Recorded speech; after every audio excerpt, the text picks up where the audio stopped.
Karjat Matheran mini बसचा प्रवास रामभरोसे. तुटलेल्या स्टेअरिंगसह घाट रस्त्यावर धावतीये बस. प्रवाशांच्या जीवाशी खेळ सुरू असल्याचा आरोप. कर्जत एसटी आग्राकडून चालवण्यात येणाऱ्या नेरळ माथेरान मिनी बसची अत्यंत धोकादायक अवस्था समोर आली असून प्रवाशांचा प्रवास अक्षरशः जीव मुठीत धरून सुरू असल्याची प्रतिक्रिया व्यक्त होत आहे.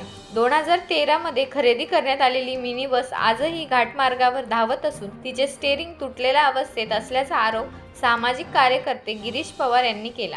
MH06S9634 क्रमांकाची ही मिनी बस वारंवार बंद पडत असल्याने प्रवाशांना अनेकदा घाटात उतरून पायी प्रवास करावा लागत असल्याचे सांगितले जात आहे. दररोज क्षमतेपेक्षा अधिक प्रवासी वाहतूक होत असल्याने मोठ्या अपघाताची भीती व्यक्त केली जात आहे. माथेरानचा घाट रस्ता हा अत्यंत अवघड मानला जात असल्याने या मार्गावरील निष्काळजीपणाबद्दल संताप व्यक्त होत आहे. गिरीश पवार यांनी स्वतः मिनी बसमधून प्रवास करून पाहणी केली असता बसचे स्टेअरिंग अर्धवट तुटलेले, त्यावर रबर निघालेले तसेच एका बाजूच्या काचेला प्लास्टिक बाटलीचा आधार दिल्याचे दिसून आले. ही परिस्थिती प्रवाशांसाठी धोक्याची घंटा असल्याचे त्यांनी म्हटले आहे.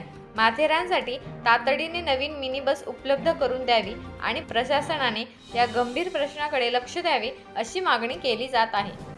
महाराष्ट्रासह देश विदेशातल्या ताज्या घडामोडी आणि बातम्या पाहण्यासाठी गुगलवरती जाऊन www.mumbaideadline24.com या आमच्या वेबसाईटला भेट द्या. त्याचबरोबर यूट्यूबवरती जाऊन मुंबई डेडलाईन 24 हे चॅनेल सर्च करा. सबस्क्राईब हे बटन दाबा. आमच्या नवीन घडामोडी आणि ताज्या अपडेट पाहण्यासाठी बेल आयकॉन